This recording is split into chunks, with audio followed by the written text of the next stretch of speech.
Welcome back to The Readout. I'm Charles Coleman Jr. in tonight for Joy on a very busy evening.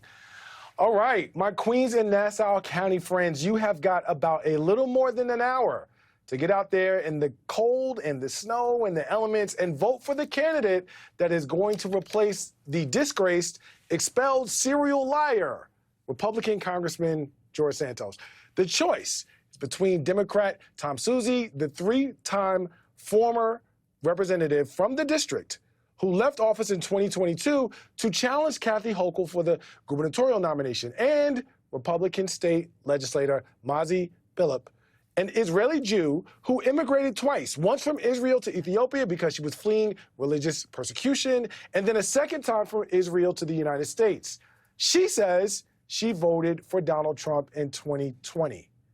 A Newsday Siena College poll taken in early February shows a narrow edge for Suozzi, just inside the survey's margin of error. This is pretty much razor thin as it goes. Abortion, democracy, and immigration are top of mind for voters who have gone out in the elements and braved the snowy conditions. And here's what they've told our NBC News colleagues.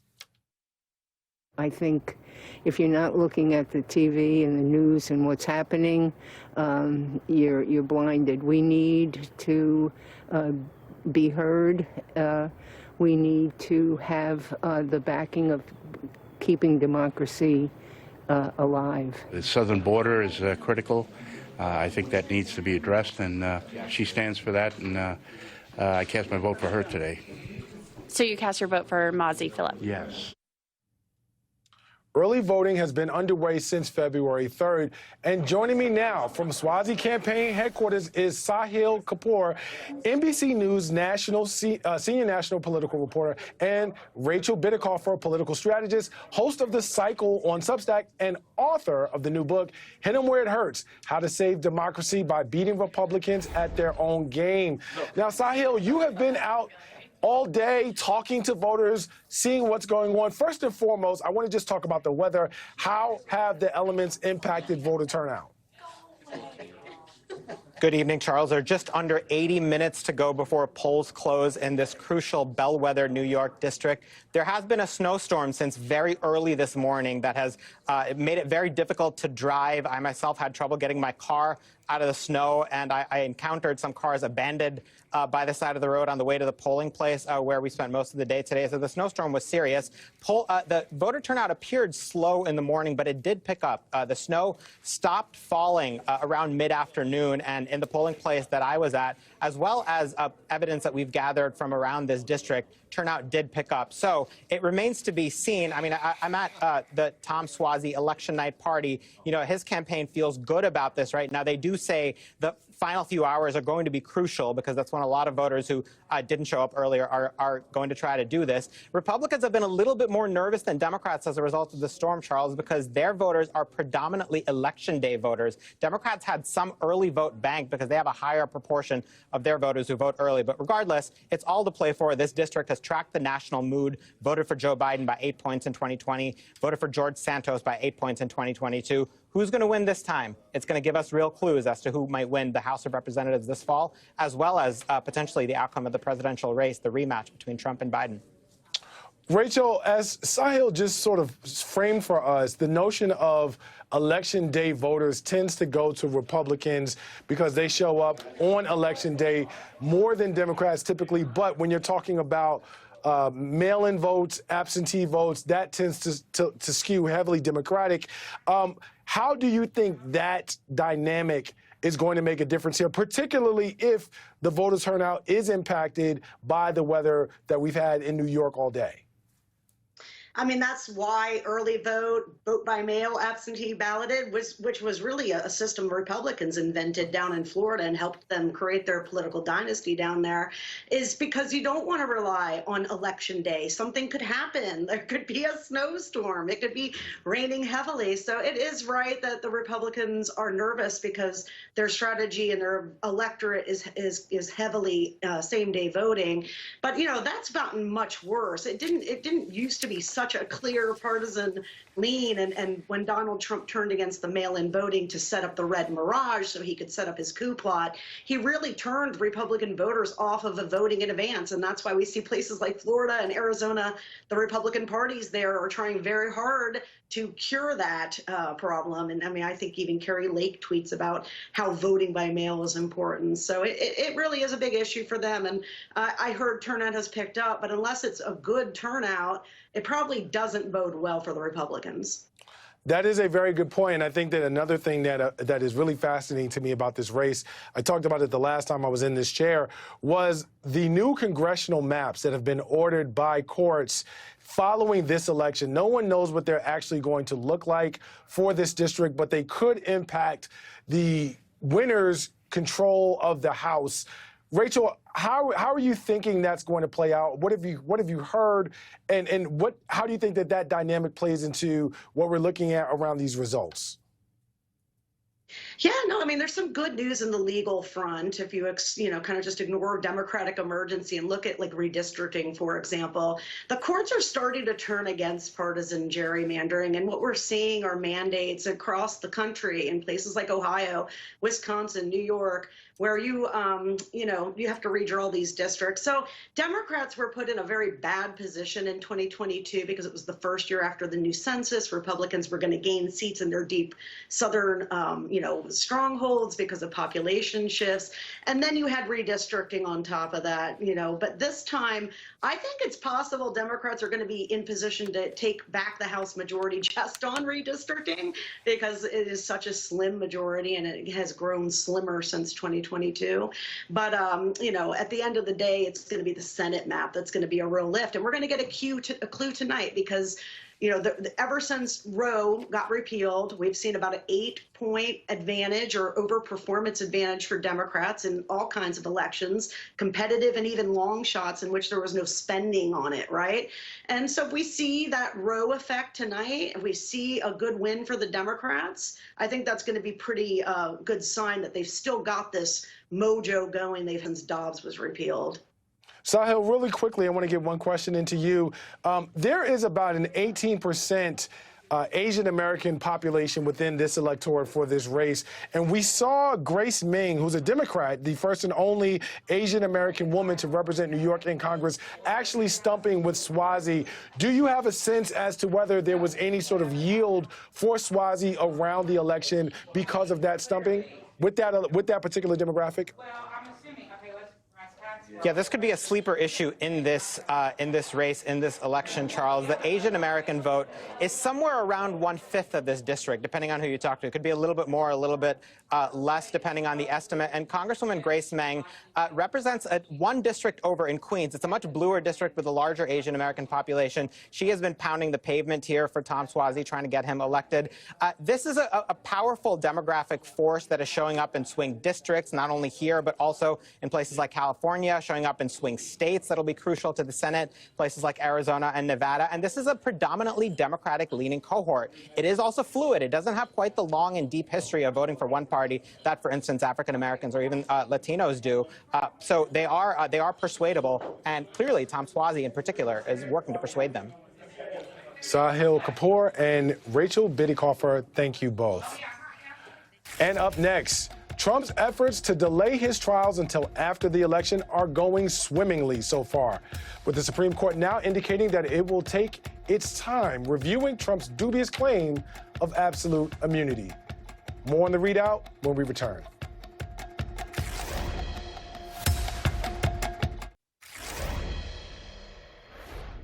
Welcome back to the readout.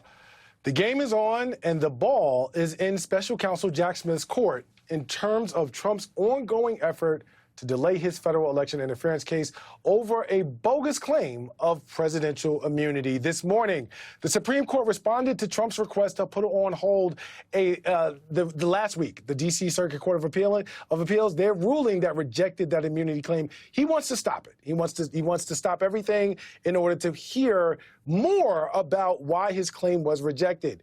Chief Justice John Roberts is giving the special counsel 1 week to respond to Trump's request, even though it's unlikely that Smith's team is actually going to take that long.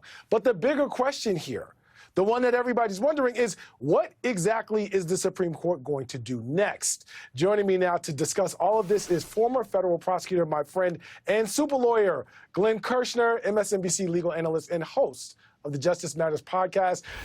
Sir, I have not been able to take off my glasses the entire night. We've had a big one in terms of news, but now I get to talk to a lawyer and finally do that. First and foremost, what are the chances that Jack Smith responds and the Supreme Court says, we're not going to deal with this? Because I'm not convinced that they're actually going to take the case and review it at all, but you may think different.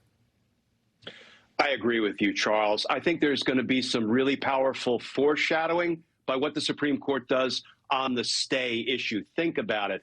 I agree with you. Jack Smith may not take the full 7 days, even though 7 days is a pretty short fuse deadline. We may see something in 2 or 3 days because Jack Smith understands, as do we all, that we're burning democracy daylight. There's a real urgency to get this case to trial. So if the Supreme Court refuses to stay the case, they return it to Judge Chutkan, telling her, put it back on the trial track.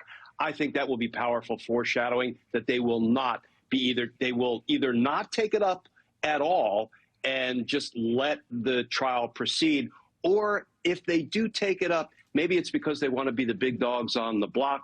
And even though they agree with the resolution by the D.C. Circuit Court of Appeals, they want to write the words for posterity and put their own spin on why a president should not be permitted to commit crimes against the American people while in office and, remain completely unaccountable for those crimes. So I think it's not the whole ball game, Charles, to stay, but boy, it's a good 7 or 8 innings of the ball game. I hadn't considered the idea that they might take it just to put the nail in the coffin and definitively, like you said, for posterity, make it absolutely and abundantly clear that this absolute immunity thing that he's argued it's not a thing. And that's an interesting point. My money is on the fact that they're not going to take the case at all. But let's shift gears. We're going to go down to Fulton County in Georgia. There's been a lot of conversation as we have watched this controversy develop about the Fulton County DA's office, particularly Fulton County DA Fani Willis, and an alleged inappropriate relationship that she had with one of her special assistants. We are looking at a hearing on Thursday where the judge has already stated that, or leaned or suggested that there may be sufficient evidence to support a disqualification of the DA here. If you are, who has more cause to be concerned? Is it Trump's team as they may smell an out, or Fani Willis's team as they may smell trouble? Yeah, there's a little bit for everybody to dislike about the way this is playing out. But here's the thing, Charles. Let's get an evidentiary hearing rather than having this issue bouncing around in the court of public opinion where there are no rules of procedure, there are no rules of evidence. And what Judge McAfee said is, listen, there's a possibility that this relationship and any financial entanglements might result in a disqualification, but we won't know anything until we have an evidentiary hearing. What I've seen on the papers that have been filed thus far, it's hard to see how any of this inures to the detriment of any of the defendants. If anything, it looks like it might be a matter for bar counsel to take up if there was some ethical misstep. But listen, the best way to resolve this is by, putting it in the full light of day in an evidentiary hearing controlled by Judge McAfee, who seems to be up to the task. He's been doing a pretty good job presiding over these cases, and then we're going to have to let the chips fall. Glenn, last question. Donald Trump, between now and February 24th, which is the Republican primary in South Carolina, is going to be all over the map with court appearances and everything else. What's the one date that you're watching for? He's got appearances in New York. There's the Section 4 stuff that's going on in Florida, and then obviously the other things that are going across the map. What are you watching for in particular? Charles, I'm looking for 2 days from right now, Thursday, because that's when he's going to be back in court in New York in his falsifying business records case, which is really an election interference case, interfering with the 2016 election. And I think his attorneys are going to push hard to have Judge Merchan vacate or postpone his March 25th trial. Because if the judge holds that trial date, he's going to be in trial starting March 25th, and he's going to be in trial every day for weeks and weeks and weeks. That's going to really cramp his campaigning style. Grand and glorious as always. Glenn Kirshner hits it right on the money. Thank you so much for being with us. And that's going to do it for tonight's Readout. I'm Charles Coleman Jr. Joy will be back here tomorrow night. All In with Chris Hayes starts right now. In this hour, Chris, big race, not just for New Yorkers, but for everybody interested in the balance of power in the House of Representatives, where there is also a lot going on. Thank you, my friend, as always. And thanks to you at home for joining me on this very special Election Tuesday. The polls have just closed in the election for New York's 3rd congressional district, and it would not be election night without our own Steve Kornacki at the big board, who we will be going to in just a moment as those results start rolling in. At this time, perhaps not exactly surprisingly, NBC News is characterizing the New York House 3 special election race as too early to call. Now, if New York's 3rd congressional district does ring a bell for you, that is probably because the district found itself in the national spotlight while it was represented by Republican Congressmen